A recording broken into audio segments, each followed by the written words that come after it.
doses and like these new chemicals in your body, and they will let you test it out to see how it will affect you. It's not enough money in the world for me to go up in somewhere and they stick a needle in me and I don't know what that is, and they can just do whatever they want to my body. And it's not enough money in the world to do that. I'm sorry. Yeah. Hey, what's goody with y'all, man? Yo, what's up with y'all, man? Yo, this is Reef'Lik. And this is Leaky. This is Reef'Lik. Anime Horror Gang. What's goody with y'all? Got another video. Tonight we're going to be reacting to TUV. Yo, man, shout out to TUV, man. Yo, y'all, before we start, yo, last week when we didn't post, like, don't get upset because we was doing holiday stuff, and like, you know, Christmas is literally around the corner. It's not that far from now.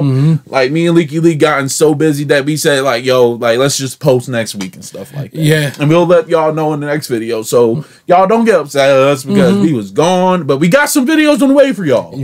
We got some videos on the way. That's a must. Yeah, and there was a couple of them that we watched, but like we seen that there's people that posted videos. So we're about to post a lot of them tonight. So y'all better get ready. So please like, comment, and subscribe, man. Join Anime Horror Gang. You're a supreme loser, man. Like, comment, and subscribe, man. And let's begin. Let's get it.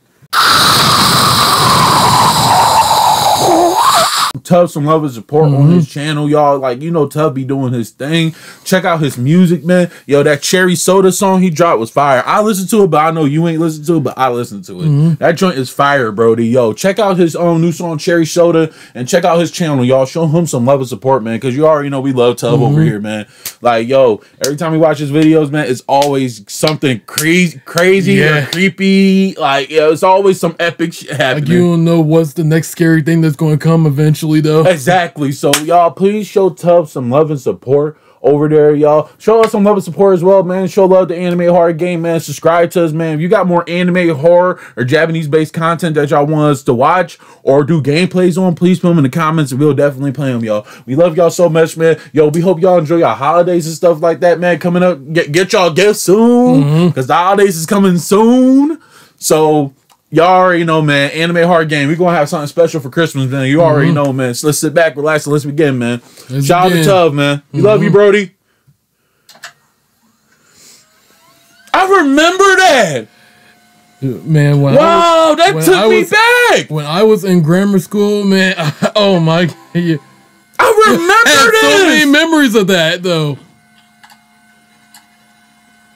CreEpyPaSta goes as far back as the 1990s and originally began as chainmail. You know, the classic, for this to 10 people or your dad will leave you or something like that. Oh, yeah. It started taking off when the internet became more mainstream, with the term even coming from copy pasta. Get it? Copy pasta, copy and paste. In 2002, I and many of my middle school friends were fascinated over the scary concepts of Squidward's suicide, the Russian sleep experiment, Mario, and more. So I thought it would be a nice idea to compile that bear looked disgusting. I'm sorry. With the sweater? This is part 2. So if you think I missed that, nah, with that bear, bro. Part 1 did really good with that was, man. Just with a different profile picture. Y'all, please check out part 1. We put up part 1 already. So y'all, please check it out. Part 1 was crazy. Like, please check it out. Man. 75,000 likes, so if this video could reach 100,000 likes, that would be really cool. Hey guys, welcome back to the channel. Yes, it is still TUV, just with a different profile picture. I told you guys in the last video, change the profile picture. So if you don't recognize me, before we even show them some love, I knew fan art was going to be crazy with his new logo, and there will be a slideshow dedicated just to fan art at the end of the video. But yeah, here we are, volume 2 of CreEpyPaSta. Yo, we need to find somebody that does like art like that. Cause y'all, we be dropping music and stuff. We're going to drop some more music next year. We need some cover art, and like we got everything else. We just need somebody to make cover art for us. That's all we need, like, and some artwork. Because man, like we got so many ideas that we want to put out there. We just need a person like that.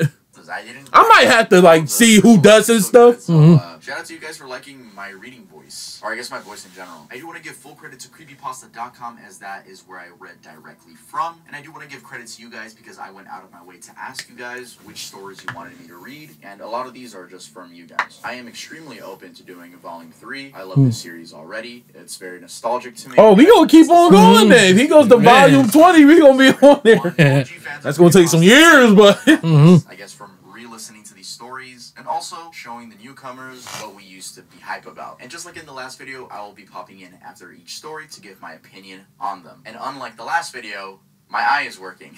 So yeah, without further ado, oh man, to our first story. Here we go. Oh man. Ronald McDonald House. Charity to provide housing for families of sick kids when they're in the hospital. Seems pretty innocent, right? Well, there's another side to the charity. There's another type of Ronald McDonald House. One that not many people know about. There's one in most big cities. You won't find it by looking for it. It doesn't have an address. It doesn't even have a sign above the door. I actually been to one. Wait a minute, what? I actually been to one. You been to one? What you mean?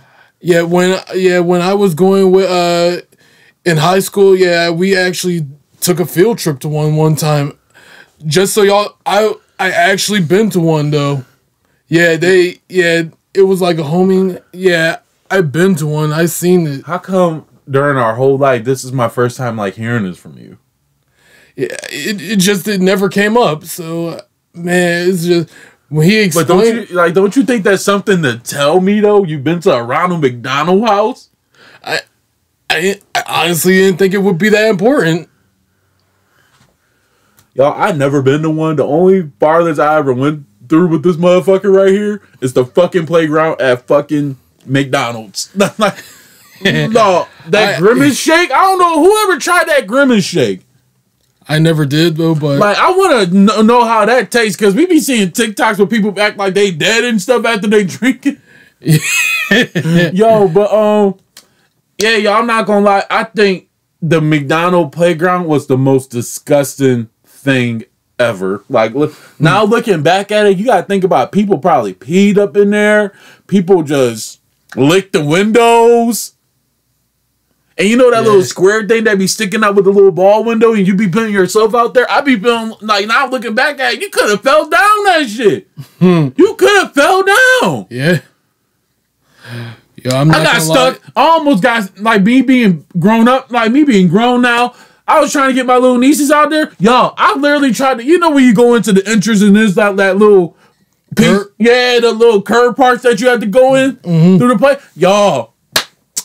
I put that on God. I almost got stuck in there when I tried to get my one little niece out there. I almost got stuck.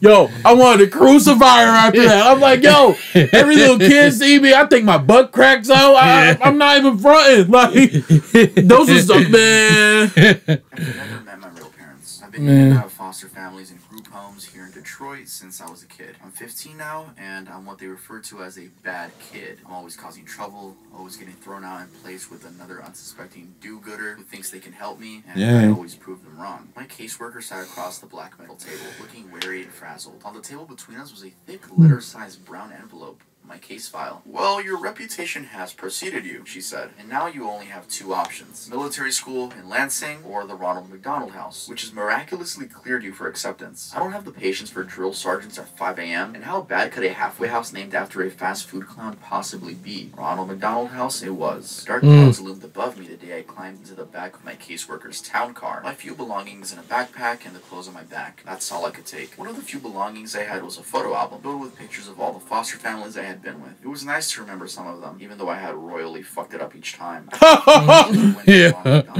caseworker said thank you.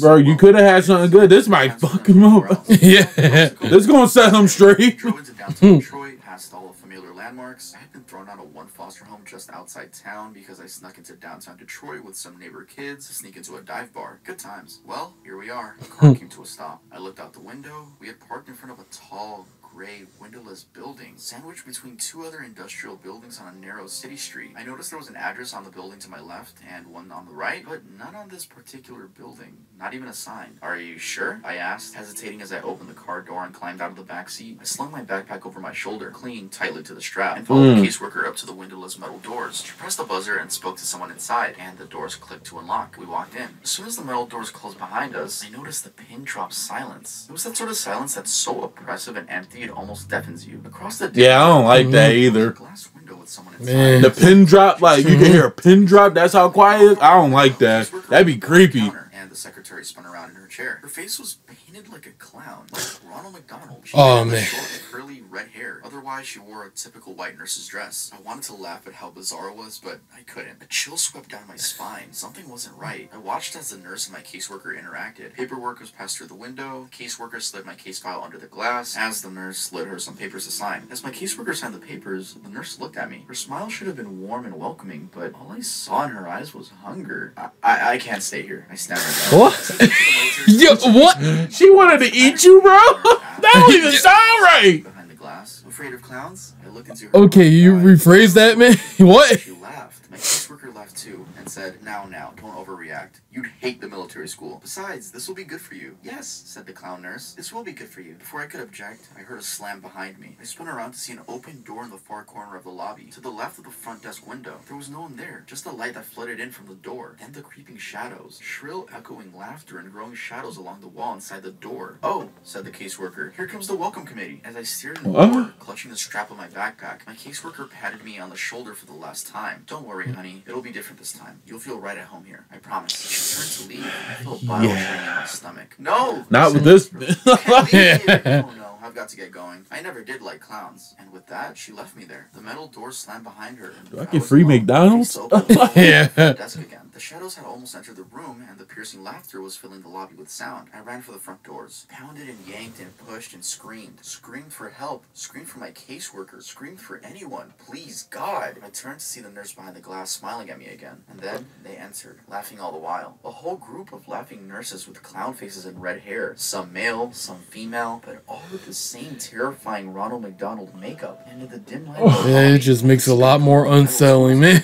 Coming up the rear was a pair of clown nurses rolling a metal table, complete with restraints. Get the fuck away from me! I screamed. Let me out of here! They surrounded me, grabbing me as I thrashed and screamed and tried to tear myself away. They slammed me onto the rolling table and strapped me down. I looked around wildly. I was surrounded. Let me go! I screamed, twisting and turning and pulling at the restraints. They rolled me through the open doorway and down a seemingly endless white hallway. They laughed and laughed and laughed. They waved their shiny scalpels and razors and needles mere inches from my face, just to make me flinch and scream. Sorry, but I'm swinging on everybody. I'm wildly swinging.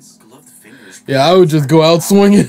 Like, bro, you ain't about to put me on no table. Forcing an unnatural grin onto my tear-streaked, sweaty face. Hot, rancid breath on my face. And the whispered, perverted voice speaking the words, "We love to see you smile." Then, as the maniacal laughter seemed to warp and wind down like a dying record player, everything faded to black. I opened my eyes and was blinded by bright lights above, shielding my groggy eyes from the fluorescent bulbs. I turned on my side and looked around. A cell, tall white walls, covered in scratch marks and stains. A small drain in the corner of the floor, my toilet perhaps. A door with no windows, and on the floor by the door, my backpack. And the moment I sat upright, my vision started spinning. I wonder what they drugged me with. I realized I was shivering. I looked down. I wasn't wearing my own clothes anymore. I was wearing a dirty, ripped hospital gown, bright yellow, with a pattern of Ronald McDonald heads all over, nothing underneath. I heard faint, muffled sounds. Oh, so you was naked, bro? Screams. I tried to stand, but I couldn't keep my balance. My vision was beginning to stabilize, but my body still felt like rubber. I sank to my knees and crawled over in my backpack. Before I got there, I tried to open the door. As expected, it was locked. I slumped onto the floor beside my backpack and unzipped it. All that remained inside was the photo album. They had taken my notebooks and pens and my cell phone. Of course they did. I warily opened the photo album, but instead of the photos that had been in there, photos of myself and my previous foster families, photos where I had attempted to look happy and hopeful even though I knew I wouldn't be there for long. Instead of those photos, they were like crime scene photos. And in each one, I recognized one of my former foster families, brutally murdered and covered in blood. What? My stomach churned. I began to turn the pages quicker. Each page a new photo,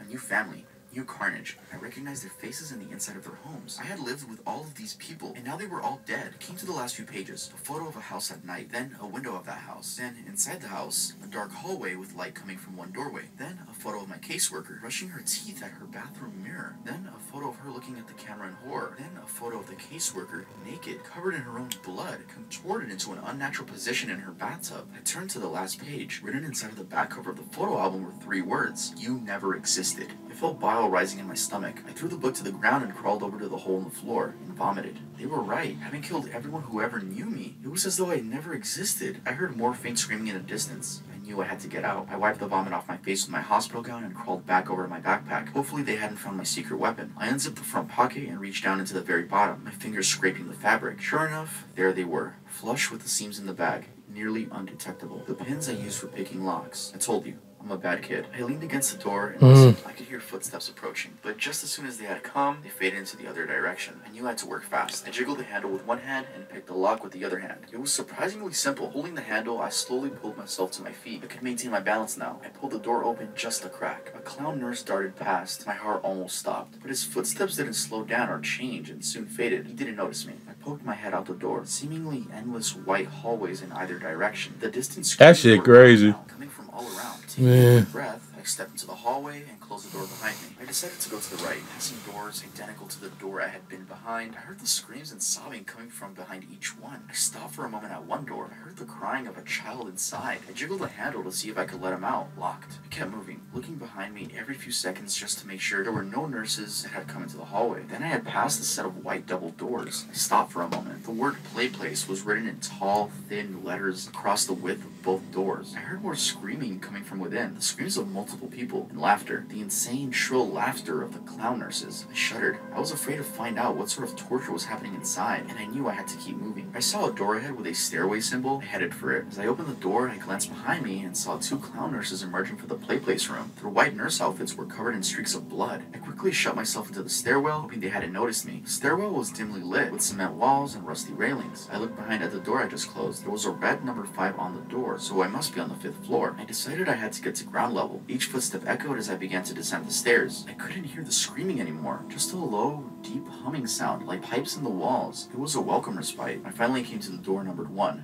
The staircase seemed to descend a few floors lower, but I stopped here and slowly peeked through the door. More white hallways, no clown nurses to be seen. So far, so good. I stepped through the door and walked into the hallway. I noticed I couldn't hear any screaming on this floor, just the buzz of the fluorescent tube lights above. I'm not even going front. I couldn't be at a place that got too many clown things. I feel like, man, that would weird me out. Yeah, me too, man. I pressed my ear to the door. All I heard was a slow, rhythmic pulse like a machine at work, and faintly, a beeping sound, like you'd hear in a hospital room. I knew I shouldn't open the door. I knew this wasn't the exit. I knew I should keep looking, but I had to see. I turned the handle. It wasn't locked. I peeked inside. It was a cavernous white room. Fluorescent lights flickered and buzzed. I saw wires hanging around, and hanging from the ceiling in rows, kids. Kids in hospital gowns like mine, attached to the white wooden crosses affixed to the ceiling. Literally crucified. They were silent, their heads drooping forward, their eyes either closed or staring at nothing. Some seemed to twitch a bit, but most were still. Their crosses swung back and forth very slightly, and the hanging wires. They weren't wires. They were intravenous tubes attached to the kids' wrists. Tubes sucking out their blood. I almost vomited again right then and there. In the very center of the room, amidst the rows of hanging crosses, I could see where the rhythmic pulsing sound came from. A huge steel cylinder, which seemed to be collecting the blood from all the tangled tubes that dangled from the kids' wrists. Oh my god. To scream, to cry out in anger, all I could say was, what the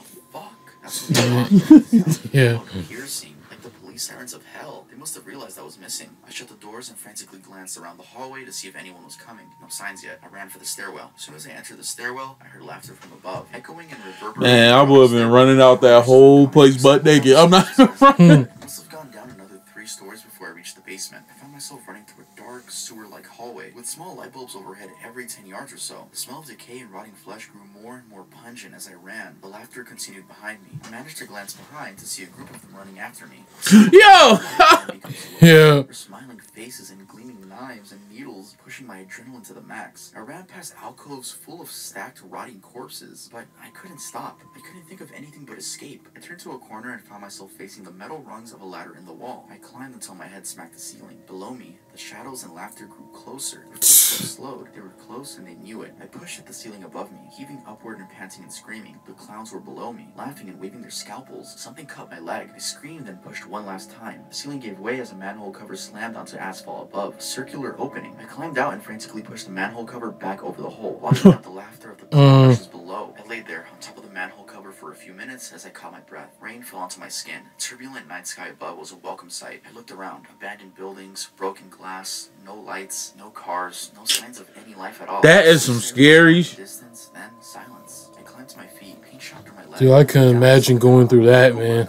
I couldn't. Bastards. Limping the best I could, I started to walk. Hello? I called out. The only answer was a distant roll of thunder. Somebody, help me, please! My foot fell on something soft and mushy. I looked down. A newspaper. I peeled it off the wet asphalt. Most of the ink had faded, but I was able to make out the date, July 13th, 1992. I dropped it, an icy dread filling my stomach. I kept walking. Can anyone hear me? I screamed. Please! Anyone, please! My words faded into delirious sobs. Man, I wouldn't even be doing that. I'd be trying to find a way out first before I even do that. Then I saw a light. I wouldn't even ever did that. I would try to find a way before they find me. Yeah. Of course. I limped towards it. When I came to the McDonald's, I saw that apart from the M, the rest of the building was completely dark. I walked cautiously toward the broken windows and looked in. Darkness. I turned and surveyed the Play Place outdoor playground. I'm not even going front. This make me don't even want no McDonald's no more if I ever went through that.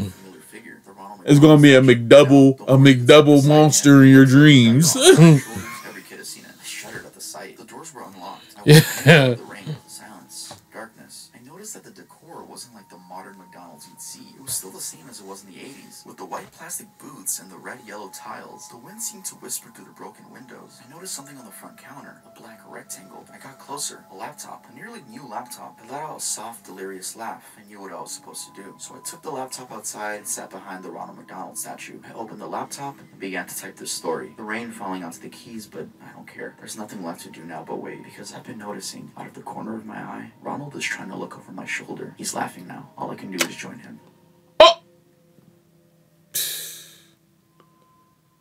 So Ronald McDonald House. I actually kind of like this one. I just hate, like, the shock value of, like, the children being dead. Like, it's like, kind of a cop-out, I guess? I don't know. There's something about, like that will always be creepy. I feel like that will always be creepy, so just putting, like, dead kids in your story is just like, kind of lame.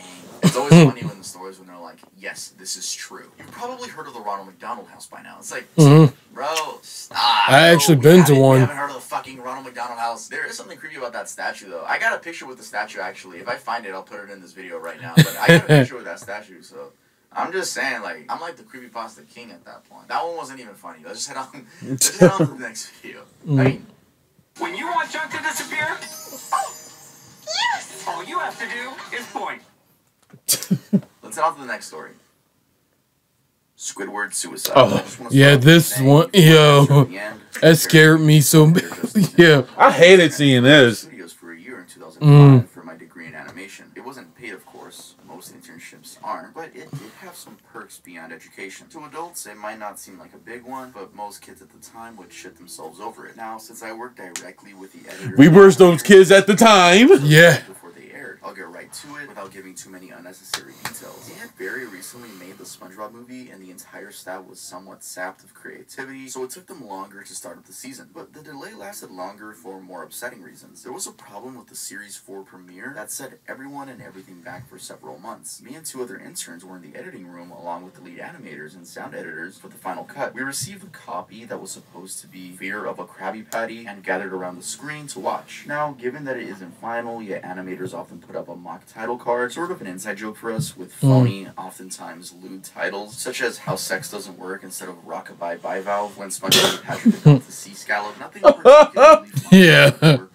Oh, when they found that sea scallop, that was funny as hell. Patrick wasn't even going to work. He was going to his house watching TV. Yeah. So that's work. This is what I get for doing overtime.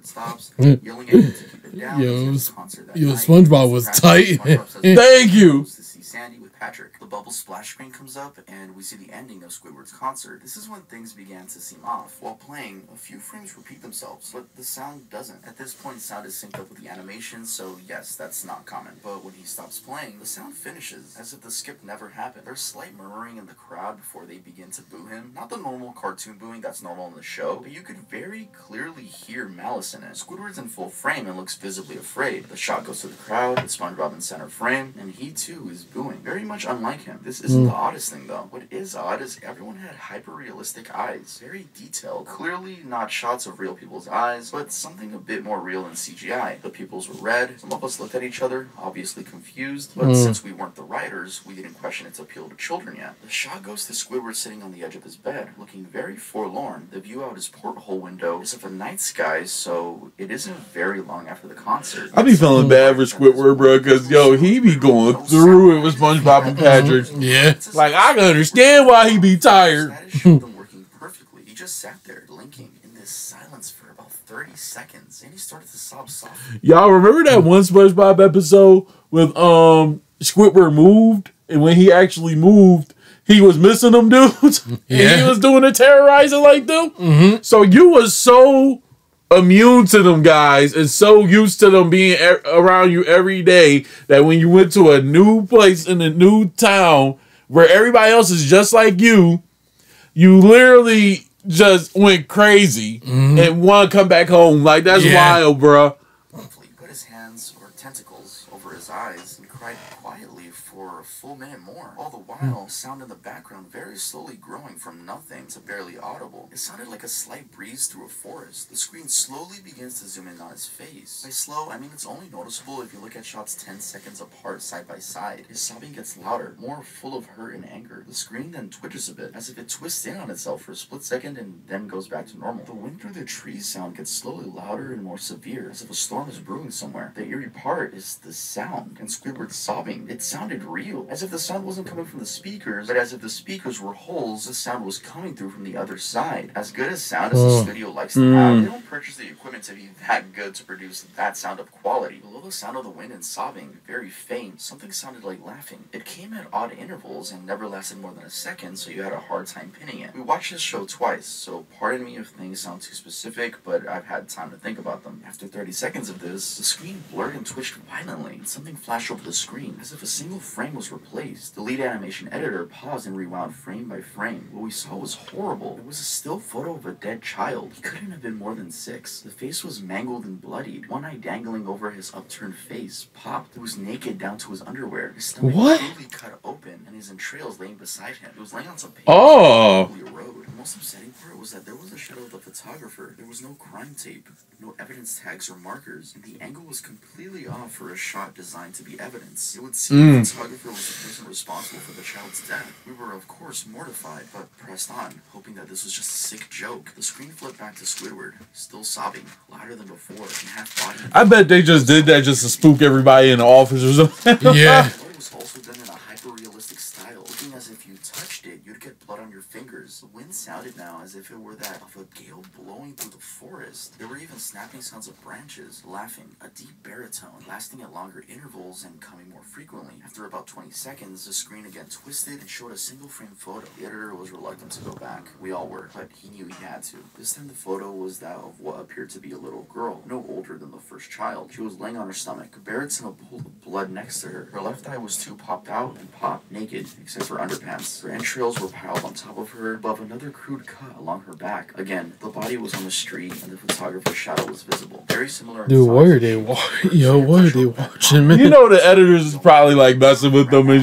Dude. 5 seconds after the second photo played, Squidward went silent, as did all sound, like it was when the scene started. He put his tentacles down, and his eyes were now done in hyperrealism. The others were in the beginning of the episode. They were bleeding, bloodshot, and pulsating. He just stared at the screen, as if watching the viewer. After about 10 seconds, he started sobbing, this time not covering his eyes. The sound was piercing and loud, and most fear-inducing of all is his sobbing was mixed with screams. Tears and blood were dripping down his face at a heavy rate. The wind sound came back, and so did the deep deep voice laughing, and this time, still photo lasted for a good 5 frames. The animator was able to stop it on the 4th and backed up. This time the photo was of a boy, about the same age, but this time the scene was different. The entrails were just being pulled out from a stomach wound by a large hand. The right eye popped and dangling, blood trickling down, and the animator proceeded. It was hard to believe, but the next I wonder how long does it take them to like make stuff like that, you know? Like they just threw it together like that quick and just drew it that quick. That's, man, that's good. That's a good point, man. And like just did it quick. Yeah. We saw the hand slowly lift out the guts. We saw the kid's eyes focus on it. We even saw 2 frames with the kid beginning to blink. The lead sound editor told us to stop. He had to call on the creator to see this. Mr. Hillenberg arrived within about 15 minutes. He was confused as to why he was called down there, so the editor just continued the episode. Once the few frames were shown, all screaming, all sound again stopped. Squidward was just staring at the viewer, full frame of the face, for about 3 seconds. The shot quickly panned out, and that deep voice said, "Do it." And we see in Squidward's hands a shotgun. He immediately puts the gun in his mouth and pulls the trigger. Realistic blood and brain matter spatters the wall behind him. In his bed, That nigga got tired of SpongeBob and Patrick. That's what happened. Yeah. on his side, one eye dangling on what's left of his head, above the floor, staring blankly at it. Then the episode ends. Mr. Hillenberg is obviously angry at this. He demanded to know what the hell was going on. Most people left the room at this point, so it was just a handful of us that got to watch it again. Viewing the episode twice only served to imprint the entirety of it in my mind and cause me horrible nightmares. I'm sorry I stayed. The only theory we could think of was that the file was edited by someone in the chain from the drawing studio to here. The CTO was called in to analyze when it happened. The analysis of the file did show it was edited over by new material. However, the timestamp of it was a mere 24 seconds before we began viewing it. All equipment involved was examined for foreign software and hardware as well as glitches, as if the timestamp may have glitched and showed the wrong time, but everything checked out fine. We don't know what happened, and to this day, no one does. There was an investigation due to the nature of the photos, but nothing came of it. No child was identified and no clues were gathered from the data involved, nor physical clues in the photos. I never believed in unexplainable phenomena before, but now that I have something happen and can't prove anything about it beyond anecdotal evidence, it's twice things.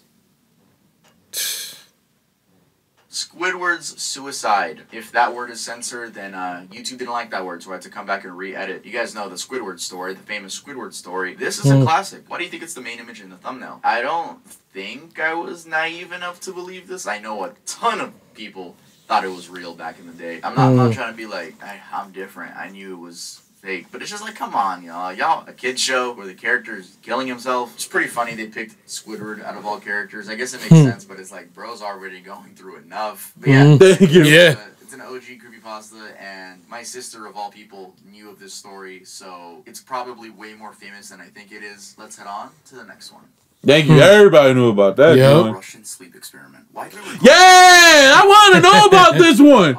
Ever written, the Russian sleep experiment is notorious as much for the gruesome nature of its content as for its plausibility. To this day, a large portion of the articles written about the story are attempts to investigate its validity or to debunk it as a hoax. Something that speaks to not only to the story's effectiveness, but also to the deeper societal anxiety to which the story appeals. For those who don't know, the Russian sleep experiment is supposedly a factual account of experimentation acted on subjects by the Soviet government and military in the wake of World War II. The experiment, meant to explore the effects of sleep deprivation on the human body, was also used to test a new gas that could keep people awake for days at a time. The report documents the degeneration of those experimented upon. Individuals commonly referred to within the creepypasta community as the test subjects. The horrifying results of these experiments and the crazed, almost subhuman or demonic creatures it produces are often illustrated alongside the story, with one image in particular being representative of the entire myth. Now let's get on to the story. Russian researchers in the late 1940s kept 5 people awake for 15 days using an gas-based stimulant. They were kept in a sealed environment to carefully monitor their oxygen intake so the gas didn't kill them. Since it was toxic and high concentrations, 15 days? That's crazy, man. And 5-inch thick glass porthole-sized windows into the chamber to monitor them. The chamber was stocked with books. Yo, 15 days. Man. I could barely stay up in one. Yeah, that's nuts, man. 15 days? Oh, man. 15 days. I couldn't imagine, man. But no bedding, running water, and a toilet, and enough dried food to last all 5 for over a month. The test subjects were political prisoners deemed enemies of the state during World War II. Everything was fine for the first 5 days. The subjects hardly complained, having been promised falsely that they would be freed if they submitted to the test and did not sleep for 30 days. Their conversations and activities were monitored, and it was noted that they continued to talk about increasingly traumatic incidents in their past, and the general tone of their conversations took on a darker aspect after the 4-day mark. After 5 days, they started to complain about the circumstances and events that led them to where they were and started to demonstrate severe paranoia. They stopped talking to each other and began alternately whispering to the microphones and one-way mirrored portholes. Oddly, they all seemed to think they could win the trust of the experimenters by turning over their comrades, the other subjects in captivity with them. At first, the researchers suspected this was an effect of the gas itself. After 9 days, the first of them started screaming. He ran the length of the chamber repeatedly, yelling at the top of his lungs for 3 hours straight. He continued attempting to scream, but was only able to produce occasional squeaks. The researchers postulated that he had physically torn his vocal cords. The most surprising thing about this behavior is how the other captives reacted to it, or rather didn't react to it. They continued whispering to the microphones until the... I'm not going to front. There was a thing. Actually, there was a thing when I was watching in school. I forgot what the story was about, but they would have you go into like certain places and like let you'll get paid for it. Like you'll get paid to be trying out these new doses and like these new chemicals in your body, and they will let you test it out to see how it will affect you.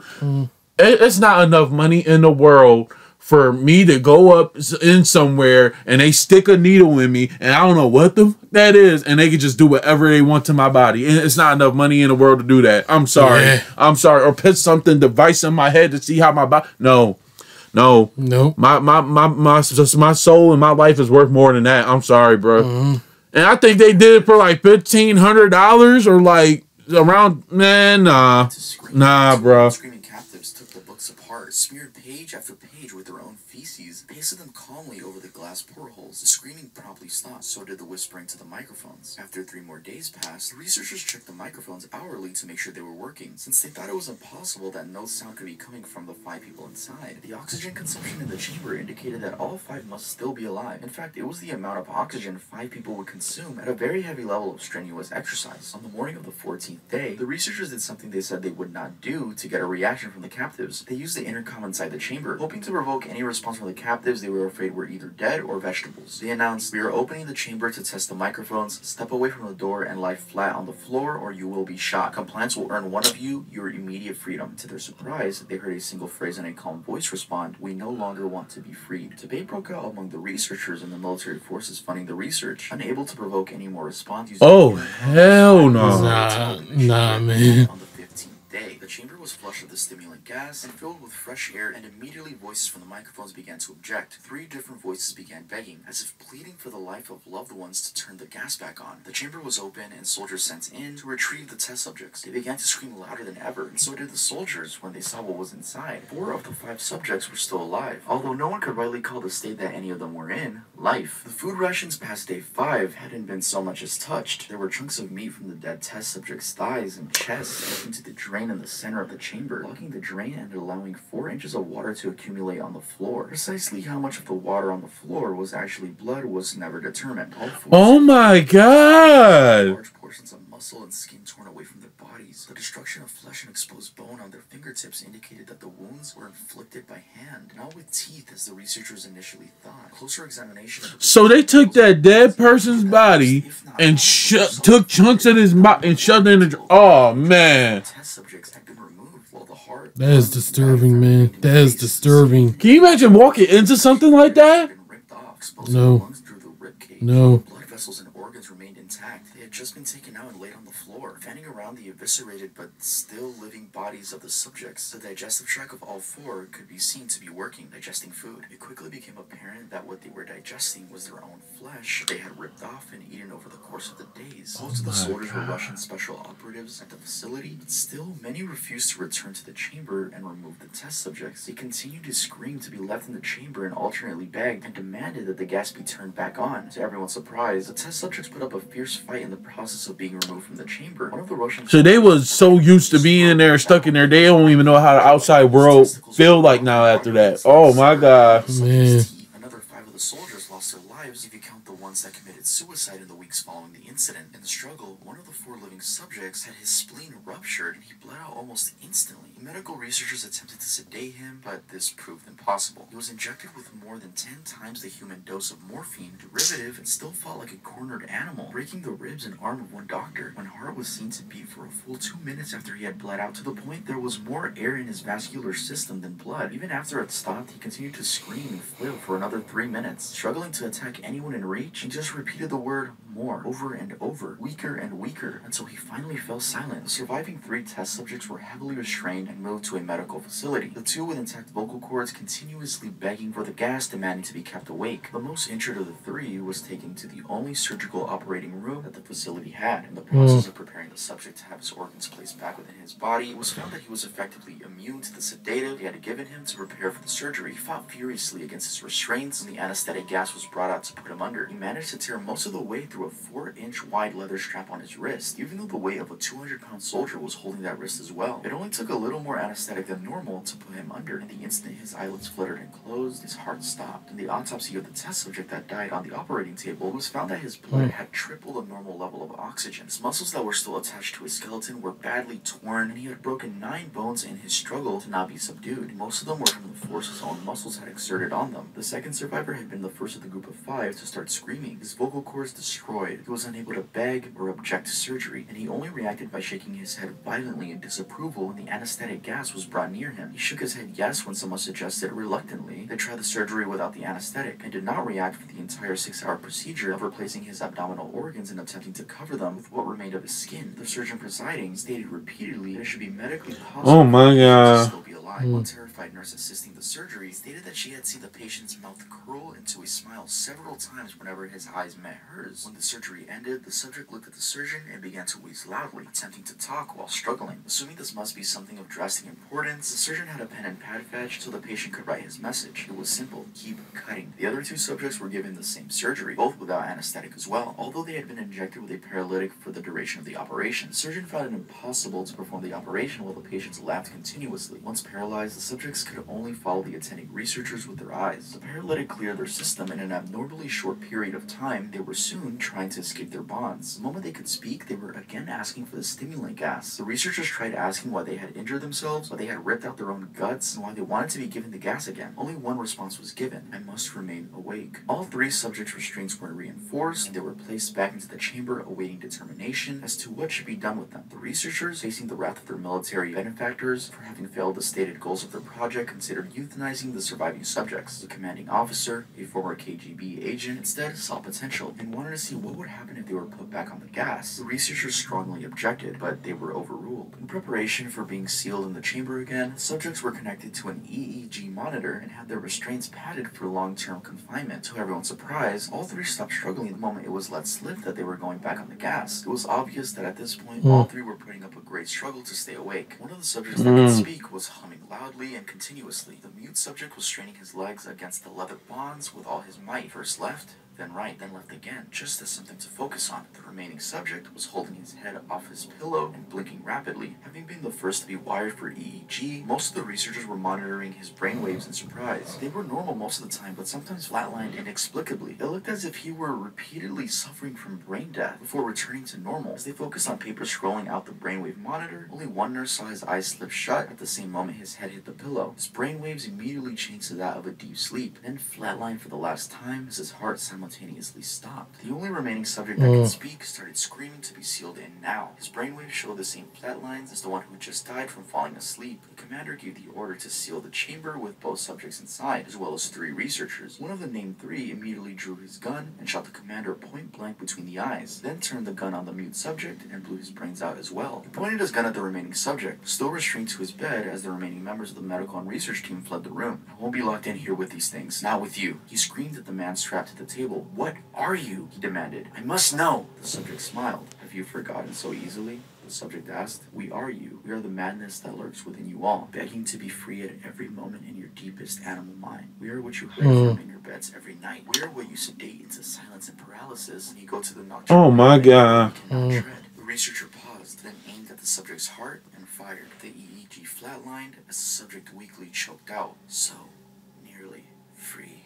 A appearance and origins. Whilst there are a number of images associated with the Russian sleep experiment, and the story is of an event rather than about an individual or character, there is one image that is most well known and commonly linked to the story, and which most fans will instantly recognize. The image shows a humanoid creature staring blankly into a camera. The figure is horribly emaciated, a fact that is further emphasized by the extent to which the eyes are sunken back into the sockets, the brow and the cheekbones protruding to an unnatural extent. The teeth, meanwhile, are of an unusual size, forced forward by the thinnies of the subject into a maniacal-looking grin. The subject features an enlarged head and huddled posture, first with the concept of them being as much a victim as a threat. The image is in black and white, which lends some authenticity considering the period in which it was alleged to be taken. Thankfully, the image is fake, and rather than being a human, is in fact a photograph of a Halloween prop named Spasm, created in 2004. Oh, okay. Enterprises. There is some disagreement as to where the story first originated, while some sources claim that the That's a crazy looking prop. Whoever did that is an artist. Posted the story to the CreEpyPaSta website on August 10th, 2010. Others trace its origins to an August 8th, 2009 post on the RIP747 WordPress blog, pointing out that the story was also posted on the miscellaneous board of bodybuilding forums by a user named Falcon Punch on August 20th, 2009, which would again predate Orange Soda's post on CreEpyPaSta. It's also worth noting that the post on RIP747 blog claimed that the story had been shared with him by his brother, and whilst this may just be a narrative device intended to distance the author from the piece, it could also be regarded as evidence that the story existed prior to this post. While some believe the British author Ice to have written the original CreEpyPaSta, based upon the fact that she produced a book of the same name, she has clarified that she was simply inspired by an earlier work and is not the myth's originator. Following Orange Soda's post on CreEpyPaSta, a page was set up for the story on August 16th, 2010. The story was then picked up and read aloud on the Mr. CreEpyPaSta channel in November of 2011, after being shared by Griffin23 and receiving favorable reactions on the r/WTF subreddit in October of 2012. The story got a dedicated site, RussianSleepExperiment.com, on March 7th, 2013. The story was read aloud on YouTube over black and white images by EveRy Creepypastas in a video uploaded on the 1st of October, 2013. This may be the first time that the narrative was linked to the images so famously associated with it, and in its first year alone, the video garnered over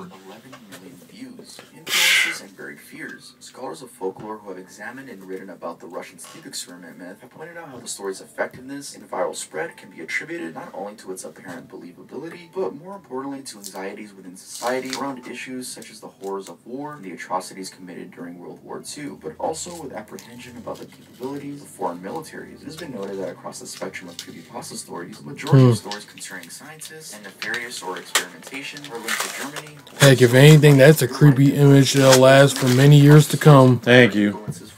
That's all I gotta say about that, man. Sleep experiment story so unsettling and horrifically plausible is its proximity to the truth. Whilst many words and article niches have been dedicated to debunking this myth, it is simply a fact that similar horrors have indeed been committed by governments on their own people, and that these incidents were undoubtedly influential in the formation of this particular mythology. By suggesting that the events recounting took place in the 1940s, and with the addition of black and white and period photographs, the authors and posters placed these fictional events within the same decade as the real-life atrocities of the Holocaust. Whilst the sleep experiment narrative... That's really crazy. I'm not even with most readers questioning the ethical and moral validity of such research, they remain within the realm of possibility when one considers that similar and perhaps greater crimes against unwilling subjects were committed in the name of advancement during this period. Though exaggerated to the monstrosity, the photograph of the Halloween prop Spasm skirts the line of being plausible when one is reminded of the photographs of the near-starved victims of death camps under the Nazi regime. In a deeply disturbing way, the hollow cheeks, sunken eyes, and blank stares are nakedly reminiscent of real-life footage and images from that time. Furthermore, when one considers the forced experimentation and medical research performed on unwilling subjects, including the disabled by the Nazis, most infamously by Joseph Mengele, who, for example, saw fit to stitch pairs of living twins to one another, it becomes clear why readers have a hard time dismissing the story offhand. The Russian sleep experiment remains one of the most impactful and haunting creepypasta creations, not only because of the effectiveness of its fiction, but because it skirts a little too close to the horrifying truth.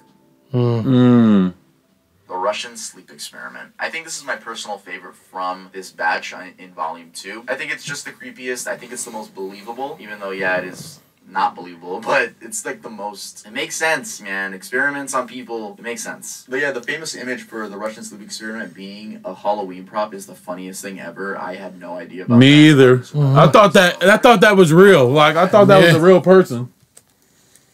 Dead Bart. You know how Fox has a weird way of Bart Simpson. A couple of them, making the amount of episodes episodes inconsistent. The reason for this is a lost episode from season 1. Finding details about this missing episode is difficult. No one who was working at the show at the time likes to talk about it. From what has been pieced together, the lost episode was written entirely by Matt Groening. During production of the first season, Matt started to act strangely. He was very quiet, seemed nervous and morbid. Mentioning this to anyone who was present results in him getting very angry and forbidding you to ever mention it to Matt. I first heard of it at an event where David Silverman was speaking. Someone in the crowd asked about the episode, and Silverman simply left the stage, ending the presentation hours early. The episode's production number was 7G06. The title was Dead Bart. The episode label 7G06, Moaning Lisa, was made later and given Dead Bart's production code to hide the latter's existence. In addition to getting angry, asking anyone who was on the show about this will cause them to do everything they can to stop you from directly communicating with Matt Groening. I managed to follow him after he spoke to the crowd, and eventually had a chance to talk to him alone as he was leaving the building. He didn't seem upset that I followed him, probably expected a typical encounter with an obsessive fan. When I mentioned the lost episode though, all color drained from his face, and he started trembling. When I asked him if he could tell me any details, he sounded like he was on the verge of tears. He grabbed a piece of paper, wrote something on it, and handed it to me. He begged me to never mention this episode again. The piece of paper had a website address on it. I would rather not say what it was, for reasons you'll see in a second. I entered the address into my browser, and I came to a site that was completely black, except for a line of yellow text, a download link. I clicked on it, and the file started downloading. Once the file was downloaded, my computer went crazy. It was the worst virus I had ever seen. The system restore didn't work. The entire computer had to be rebooted before doing this, though. What? I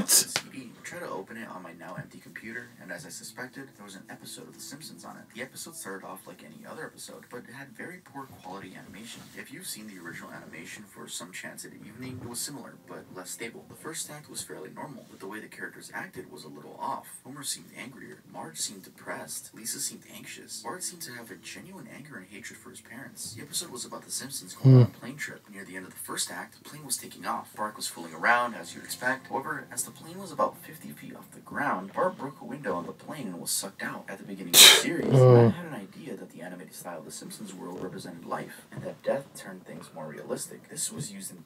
I'm not even gonna lie with y'all. Like, The Simpsons, besides like this creepypasta, The Simpsons is scary in itself because their predictions, you know what I'm saying? Yeah. Like, their predictions be like on point. I know some of them might not be true, but there's some predictions it's like, yo, it is spot on. It is spot on. Yep. Like, yo, that's creepy, bro. That's really creepy. Yeah. This episode, the picture of Bart's corpse was barely recognizable. They took full advantage of it not having to move and made an almost photorealistic drawing of his dead body. Act 1 ended with a shot of Bart's corpse. When Act 2 started, Homer, Marge, and Lisa were sitting at their table crying. The crying went on and on. It got more pained and sounded more realistic. Better acting than you would think possible. I love the little baby, bro. The little baby. That reminded me. Yo, I'm not gonna lie. The little baby reminded us of our little niece. Shadows with random bright colors thrown on them. There were faces looking in the window, flashing in and out, so you were never sure what they looked like. This crying went on for all of Act 2. Act 3 opened with a title card saying 1 year had passed. Homer, Marge, and Lisa were skeletally thin and still sitting at the table. There was no sign of Maggie or the pets. They decided to visit Bart's grave. Springfield was completely deserted, and as they walked to the cemetery, the houses became more and more decrepit. They all looked abandoned. When they got to the grave, Bart's body was just lying in front of his tombstone, looking like it did at the end of Act 1. The family started crying again. Eventually, they stopped and just stared at Bart's body. The camera zoomed in on Homer's face. According to summaries, Homer tells a joke at this part, but it isn't audible in the version that I saw. You can't tell what Homer was saying. The view zoomed out as the episode came to a close. Tombstones in the background had the names of every Simpsons guest star on them. Some that no one had heard of in 1989, some that hadn't been on the show yet. All of them had death dates on them. For guests who died since, like Michael Jackson and George Harrison, the dates were when they would die. The credits were completely silent and seemed handwritten. The final image was the Simpsons family on their couch, like in the intros, but all drawn in that hyper-realistic, lifeless style of Bart's corpse. A thought occurred to me after seeing the episode for the first time. You could try to use the tombstones to predict the death of the living Simpsons guest stars, but there's something odd about most of the ones who haven't died yet. All of their deaths are listed as the same date. Wow. Wow. Dead Bart. I had heard about this one. I never looked into it just because I didn't care. I do like The Simpsons, but as I expected, it's corny as fuck. Cornball. Some cornball wrote that. But, no offense to the writer. It's just so weird. I followed Matt Groening, and then he gave me a piece of paper with this link, and it gave me a virus. Yo, chill, dog. Yeah, let's go on to the next one. 1999, Yep. written by Camden Lamont. The year is 1999. That sentence brings me back to my senior kindergarten class. Okay, yeah. 9 years old, where we used to read out the date on a blackboard. This nigga is wearing his cousins. The year 1999 exists as a stain in my mind. However, as a memory that will not go away no matter how I try to forget it, 1999 marked the year I lost my first tooth, my first time on a plane, and unfortunately, the early loss of my childhood innocence. That one memory that refuses to be wiped. It all started with that new or old TV. At that time, Pokemon was the latest fad to hit the school. Pokemon cards, games, stickers, and Man, remember them times? Oh my god, bro. would stay glued to the TV until Yu-Gi-Oh, bro. Oh my goodness, man. Man, we used to have the cards and all that too. Yo, I'm not going even in front. Yo, shout out to Jordan that used to go to school, was in grammar school. Y'all, he had so many Pokemon cards, it was ridiculous. And he had the little board, the little field thing, the paper that you fold out to do the Pokemon challenge on. Yeah. Y'all, he was a Pokemon fanatic. If Jordan is seeing this, yo, shout out to you, Brody, because yo, you had so many Pokemon cards, bro. It was like insane. Or I think it was Yu-Gi-Oh that he had. No, I think it was Pokemon because he was always on Pokemon. Yeah. And he used to have every Pokemon card in the big, like his binder was thick, bro. His joint was thick. I'm not trying to get off a topic or nothing, but I'm just bringing it up, man. Shout out to Jordan, man. Yo, man, homie inspired me to get one. Man.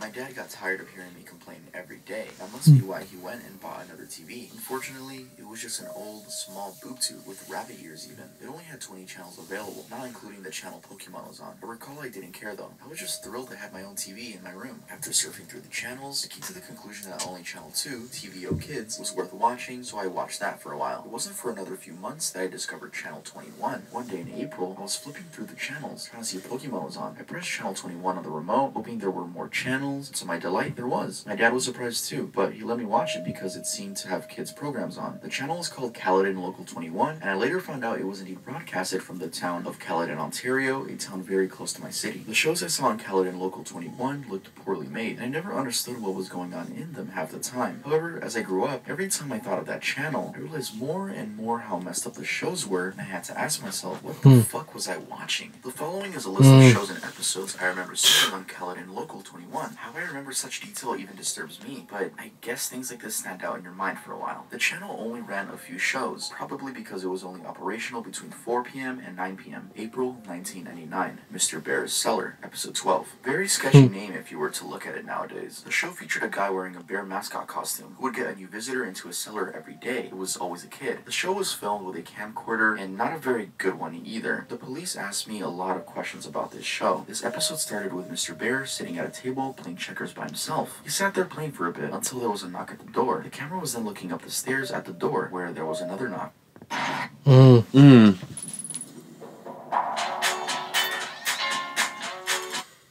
Mr. Bear climbed the stairs. Alright, after this story, y'all, we're going to save the rest of them for next time. There was a girl who looked about 8. Mr. Bear danced in delight and then started Because we got more videos to make. Yeah.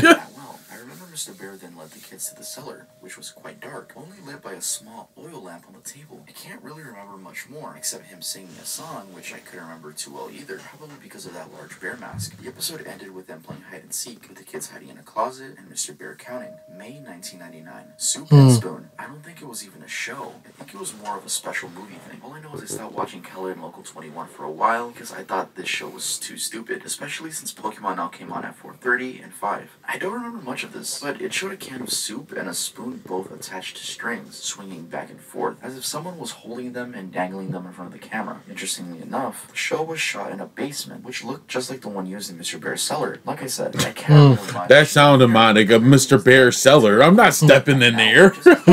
Looking at this like looking at this, like look at this thing, y'all. Like, like you expect me to go up in something like that? Like, come on, like. Almost frightened faces. The cameraman then held the can of soup in front of the kids and said, "Spoons ready?" And then it just stopped. July 1999. It was summer and I hadn't watched Channel 21. Like, homie look like he's comfortable to kill you. Like, come on now. He gonna snuggle you to death. Very late. 9:30 was late and watched TV. That That's when I remembered Channel 21 and brought it up to my friend. We decided to see if it was on, and to our surprise, it was. They must have changed the broadcasting time. Mr. Bear Cellar, episode 23. Mr. Bear Cellar. You really think I'm gonna let my kids watch something like that? Nope. As on selling the man was swearing a bear costume. Yeah. Like, dude. Oh, this is disgusting right now. This kid looked about 11 or 12. He was talking to Mr. Bear for a while, but I couldn't hear well. Again, with the crappy camcorder, until the kid started raising his voice. The kid was saying how it was late and his sister had to go home. You could also hear more voices in the background. I remember Mr. Bear clearly saying, "Get the fuck out, you're not invited." The deal was oh. Yo, see? My friend and I see what I'm talking about? The forbidden F word, but the episode got weirder. The kid began climbing the stairs before turning around to say how he was going to call the police. Mr. Bear began breaking into a run towards the kid, who started screaming and running as well. The camera then cut out, and that was the end of the episode. The channel then turned to static shortly after. August 1999. I didn't want to watch Channel 21 after that. In August, I grew more curious to see Mr. Bear's Cellar for some reason though. The last episode I saw of Mr. Bear was weird and had swearing, which also made me think the show was meant for teenagers. Nonetheless, I flipped onto Channel 21 when my dad was busy. Mr. Bear's Cellar, episode 28. Apparently this episode had been playing the entire month of August. It was studied a lot by the police. The entire episode was just Mr. Bear sitting in a chair talking to the audience. Hello kids, do you want to visit my cellar? If you do, please write me a letter at this address. The screen then switched to a white screen with multiple letters. Yo, I'm not gonna lie. If you sign up or something like that and you send it to him, you deserve what's coming to you. I'm sorry. Like, that don't sound like a setup to you. What the hell? That's what I actually did. I sent Mr. Bear, or that sick bastard who portrayed him, a letter. I did it out of curiosity mostly. Mr. Bear. Because he thought it was a legit kid show. But then again, he never saw any Mr. of what was on Bear. Channel 21. So I wrote a letter using my best writing possible. I think I just said how I wanted to meet Mr. Bear. So my dad sent the letter to the address Mr. Bear said on the show. It stayed on all day anyway for some reason. It took about a week to get a response, which I was surprised I did. I still have the letter I received on August 15th, 1999. The letter said, "Dear Elliot, thank you ever so much for your letter. I would love to have you in my cellar. We play games, watch movies, and go fire camping in the middle of the bush. Come to my house at the police cut out this address, Caledon, Ontario, Canada. I look very forward to having fun with you." Yo, this nigga about to take advantage of you. He actually took me to the house. And then that's when the police began to call. All you deserve was coming to you. Terrified kids, the woods. That brings me to why I'm writing this blog. That psycho and his friends did some fucked up shit back then, and now it seems he's trying to get in contact with me again. The entire police thing is coming back. That has brought 1999 back to me. Over a decade later, it's happening again. Update, November 14th, 2009. People have been emailing me asking what exactly happened in 1999. I will get to that. Those weird TV shows I was watching apparently were meant to attract kids to Mr. Bear's house. What Mr. Bear did shocked the entire town. My dad actually drove me to Caledon along with the address Mr. Bear left on the letter. The house was actually in the outskirts of the town in the open farmland. I still remember that house. Like an older farmhouse that looked to have been built in the early 1900s. The windows were all boarded up and the house looked in a state of disrepair. As we walked up to the house, I remember my dad checking the address over and over again and looking at the house in disbelief. Then the door opened. I expected Mr. Bear to be at the door, but I was surprised to see a police officer emerge from the creaking doorway. The officer began talking to my dad while I quickly asked if this was Mr. Bear's house. The officer's face cringed slightly and he muttered, "Oh God," or something like that. Although my dad told me to go to the car anyway, and then we just went back. My dad was quiet the whole way home. I felt something strange had happened. My dad never told me what happened for a while. I forgot about it anyway too. Channel 21 no longer came on, and when I asked about it, my dad would not acknowledge its existence. I think it was when I was 13 where I learned the truth. I remember Channel 21 one day and asked my dad about it. I guess he finally decided I should hear the truth. Caledon Local 21 was a local TV channel that ran from October 1997 to August 1999 in the Peel region of Ontario. The entire channel was made from a house in Caledon, the one I visited, and run by a man who was not really known by anyone in the town. The channel was only available to older TVs because the signal was one only picked up by rabbit ears, weaker frequency. The man created all the shows on the channel, all of which were kids shows. He was Mr. Bear, and he was the mysterious cameraman. The real reason he created the channel was more disturbing than what was originally thought. As you might have already guessed, he kidnapped kids and held them in a cellar. But while most people thought he was a serial child molester, he really wanted to use the kids for another purpose. The day I arrived, the man had fled his house the night before, the day before the police went in for their investigation. I wasn't the only one who was watching. Update, December 2nd, 2009. Sorry, Bro, I'm just saying, you sending a letter to this motherfucker, it don't seem weird to you? Like, you're a weirdo, you're not... We're weirdos, but I mean, you're a renegade. weirdo. Yeah. You're a renegade weirdo to send something like that to somebody that's doing this on TV. That don't send a red flag to your head. Like, Man, I don't think so. Yeah. like, bro, like. They talked about the 2 shows I watched, but also another 2 shows Oh, I've never seen before. he was a kid, so man. No, that's disgusting, son. That your parents don't even watch you like that. Angel and Life. I Am Real Life described it as a fairly boring show about a guy rambling on and on in front of a camera about how he must please Satan and appease him before it's too late. Paint with the soul. I am real. I'm sorry, but you mean to tell me that there wasn't a day that your parents sat down and watched TV with you? It seemed like he was sneaking watching it. So you telling me there wasn't a day that you just sat there and actually listened to what your kid was listening to on the TV? Because when we had, see y'all, when our nieces was living here, we watched Paw Patrol and all that stuff with them and everything. And we sat there and heard the episodes from in the kitchen or in a different room to hear what they was watching. And if they was watching something that they was supposed to be watching, we would be telling them, hey, turn that channel. Y'all ain't supposed to be watching that. You know what I'm saying? Like the one day they threw on some like, because me and you listen to music a lot, so like random artists will pop up on our TV. So they threw on Nicki Minaj Pills and Potions, and I'm looking like, nah, turn that off. Turn that off. Like, dude, in the music video, you got her cuffed up with the game, and the game got her like that. I'm looking like, oh, no, my nieces ain't about to watch nothing like that. Please be cautious about what your kids watch. If I'm hearing that my son is watching somebody like him, what? As he consisted of a man wandering around in a forest at night doing nothing particularly interesting. That, oh, man. And see if I can get a link. Where is Mr. Bear, or the guy who wore the costume? If I did know, I would have said earlier. I have no idea what this No, what's disgusting is he bought a sweater that's browner than the head. That's the thing that's disgusting, bro. He bought a sweater that's browner than the head. Yeah. That's true horror right there. He got them sweaters of them like teachers that you used to have in school that used to really like just come there just to work and don't care about that just don't care about the work. They just want to do the stuff and go home. I had a teacher that wore something like that. Yeah. So maybe I can extort more information from him then. That's all I have for now. Thanks for keeping an interest in my blog. I'll try to gather as much information as I can for my next post. I'm not gonna lie, it's fire though. Those sweaters is fire.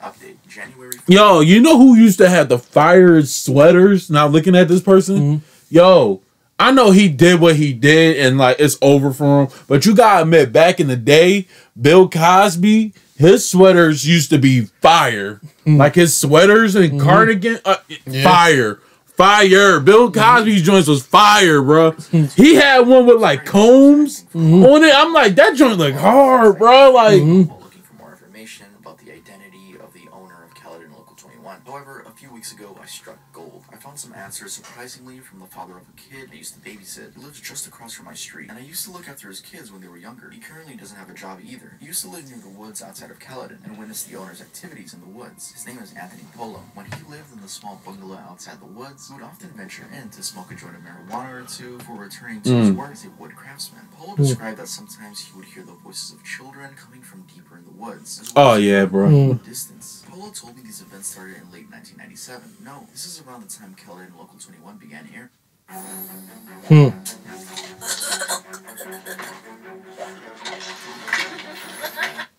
He apparently became annoyed by this happening every once in a while and actually went to investigate. Polo then described what the whole scene looked like when he got there. There was a group of kids, he said about 13 to 17, and ages 5 to 12, gathered around a large pit with a burning fire. With them was a single adult. Polo talked to the man, noting his unusual, unkempt appearance of a crack addict, as well as his constant twitching, and asked what he was doing out in the forest with the children. The man said Polo, not suspecting I know it ain't funny, but crime rates in Canada, simply left it at that and told him to be quiet. Paused for a while before explaining he never became can you imagine like somebody really like twitching like that next to you? I'll jump myself like, yo, Brody, you good? that the man was probably the owner of Caledon Local 21, but he doubted it as he heard that the man was moving to Pickering. This is just a crazy story in itself, man, right here, too. The man would take the kids into the woods regularly for quote-unquote camping. The fire pit Polo described suspect may be the hole the bodies of the children were found in. The children Polo saw are probably the ones found dead. The man moved to a city called Pickering, a smaller city east of Toronto. I'll discuss this with my dad's friend, the ex-cop, and see if this matches anything the police knew about the man. I also want to see if he has any other knowledge of what was aired on Caledon Local 21. Update February 10th, 2010. Good news, guys. I talked to my dad's friend and he disclosed a lot of information for me. First, I asked if the police had any information on the man who ran Caledon Local 21. He replied that they have only had the same leads for years and never found a suspect. However, the Peel Regional Police do have some of the tapes found in the house Caledon Local 21 was broadcasted from. It took me over so I could watch a few. I guess I hadn't seen Like, comment, and subscribe, y'all. Is Mitchell Wilson. Pretty nice guy. He seems to understand my thirst for knowledge on what happened during the late 90s in that house. He feels it was wrong that my dad went so long without telling me much. He took me to the Davis Road Police Station. If you don't know, it's the largest police station in Caledon and one of the largest within the Peel region itself. Each of the main stations around Peel have some of the tapes. I was able to watch all of the footage that the Davis Road station has. Unfortunately, I wasn't allowed to take any tapes home for obvious reasons. Paint with the Soul, episode 10, Garbage Thrown Away. Paint with the Soul was one of the shows that I Am Real Life and Siggy 92 discussed on Neo Secret. I told the police about this, and he informed me that 12 episodes of the show were made and broadcasted between December 5th, 1997 and January 8th, 1998. Exactly as I Am Real Life and Siggy 92 described, the episode opened with the cameraman wandering around in a forest. It appeared to be during the evening, as it seemed the sun was setting. The cameraman walked along a path until he got to an area where there was a lot of garbage lying on the leaves. The cameraman looked around at the various wrappers, bottles, bags, and boxes, making sure each item got a few seconds of screen time. The camera then focused on a single area before the man spoke. I recall he spoke in a very timid,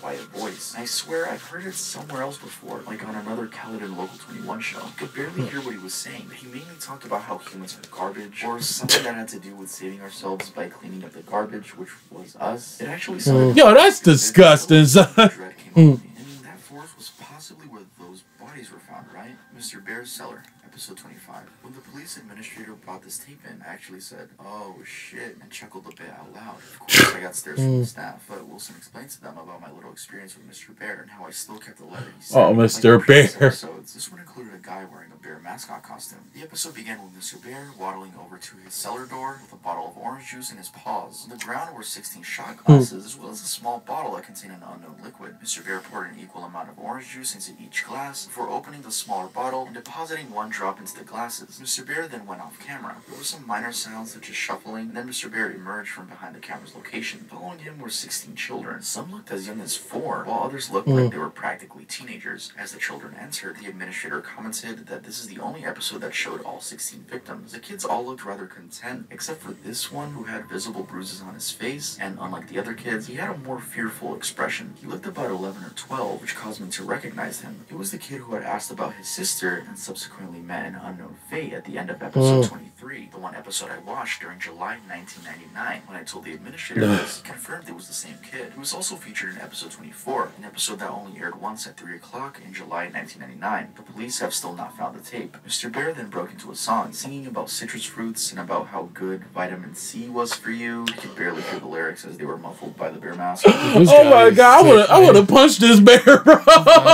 I'm not trying to condone violence, but bro, I want to hit this bear, bro. Yeah. I'm satisfied, but only temporarily. I still want to know the full story. The police just keep giving me the same crap about the creator of Caledon Local 21 being a fetishist pedophile as well as an apparent cultist. I will sign off for now, get into university first, and get information later. Hopefully, I will get back to this blog as soon as possible. Update, May 8th, 2010. Last month, I finally got my G2 license. Why the bear look like it's smiling low-key? Yeah, that is unsettling right there, man, dude. Of course, took advantage You know, why the bear look like he got something stuck in his eye? Like, you know when you got something stuck in your eye and you do a little squint? And that's what it looked like. Childhood was located different than when I last saw it in October. The place was no longer used as a daycare, and it just sat there abandoned. However, it did have a for sale sign showing that someone still owned it, wanting to get rid of it though. The abandoned house drew fuzzy memories from my mind, mainly of that day my dad took me to visit Mr. Bear. A feeling of dread came upon me. What happened to the children while they were living in that house? I walked up the steps to the front door and peered through the window. Inside, I could see a nearly empty hallway with a few boxes at the end. At the end of the hallway to the right was an open doorway, presumably leading to the kitchen. To the left were 2 doors, both apparently leading to the rooms visible visible through the windows outside. I wondered where the cellar entrance was located and whether it had been sealed up. I walked around to the back of the house and found my answer. 2 wooden doors lying at an almost flat angle were padlocked shut. This had to lead to the cellar. Not wanting to go around, you cannot imagine what was going through my mind at this time. I departed behind the house. The empty field continued on until it reached a dense forest that lined the horizon. I wondered if that was the forest where the bodies of the children were found. I thought to myself, fuck it. I proceeded to walk across to the field behind the house into the forest. The forest was oddly quiet, except for the few periodic sounds of a woodpecker drilling into a distant tree. I cautiously made my way deeper into the woods, not really caring about the fact I had no idea where I was going. I don't know how to explain it, but it felt like there was something I had to find. I came to a thinner part of the woods and a few small houses in the distance. Polo's house crossed my mind, and I wondered if one of these homes had belonged to him. I neared a small clearing in which I could see 3 adequately sized logs gathered around a black, charred area, showing a small fire had been lit there recently. Hey!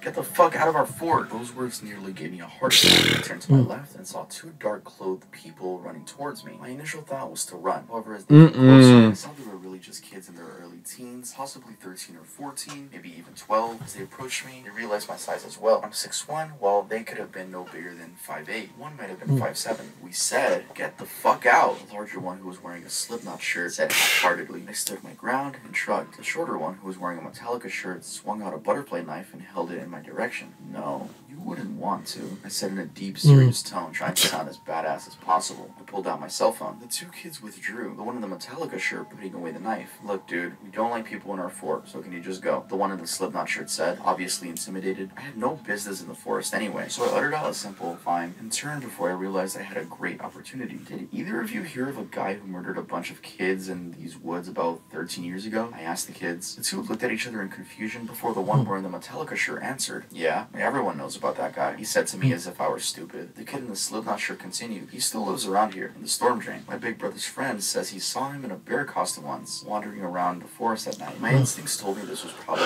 a lie, and the owner of Gallatin Local 21 is probably gone, only existing as folklore in the smaller, isolated community. However, as a human, the thought of the mysterious unknown sparks interest within. And where is this storm drain? I asked, just out of curiosity. I don't actually believe the kid's story. The kid in the Metallica shirt stared at me for a few moments, his eyes seemingly full of annoyance yet curiosity for me. You're not from around here, are you? Why did you even come here? Now, I do admit, I was slightly startled by the nature of his question. However, I figured I might as well explain why I was there, just in case people mistook my intentions. I told the 2 kids about my experience with the man and Gallatin Local 21, and that I had come to maybe seek out some sort of closure, although even I wasn't exactly sure. The kids seemed familiar with the channel, as they smiled and looked at each other when I mentioned it. They also became more understanding and gave me a detailed description on how to get to the storm drain. Shortly after, I decided to turn around the way I came back and head back to the house, leaving the kids at their fort. But now you're probably wondering why I left out such detail about what the kids told me just now. It's because I'm choosing to conclude what I gathered now. Here's what the kids told me in detail. The storm drain lies ahead of the kids' fort in the same direction I was heading. The drain ends at a small river where access water is drained out. Near here is a small playground. The kids told me people rarely use it. The man supposedly lives in the large pipe that rainwater drains out of. People have seen him, although always either wearing a bear mask or the mask in a full-body bear costume. No, I do not believe this is true, and in fact simply a myth. Alright, y'all, we're going to stop it right here, because we got like other videos to make. So we're going to stop it right here. Me and Leaky Leak is about to write this down. So we're at hour and 5 minutes and 38 seconds. So we're almost done with this anyway. So we're going to react to it the next time and stuff like that. Yo, please like, comment, and subscribe to Tuv. Y'all already know. Show Tuv some love and support, man. Yo, Tuv, we love Cherry Soda, man. I love Cherry Soda. You never listen to it, but I love Cherry Soda. That song is hard, bro. Yo, keep on doing your thing, Brody, with the YouTube and music. Y'all, please like, comment, and subscribe to us as well. Anime Horror Gang. We love y'all so much, man. Yo, please be a part of this family, man. We're all family over here, man. You already know, man. We're the biggest family out here, man. Anime Horror Game, Supreme Losers, man. We love y'all so much. See y'all next time. See you next time. Deuces.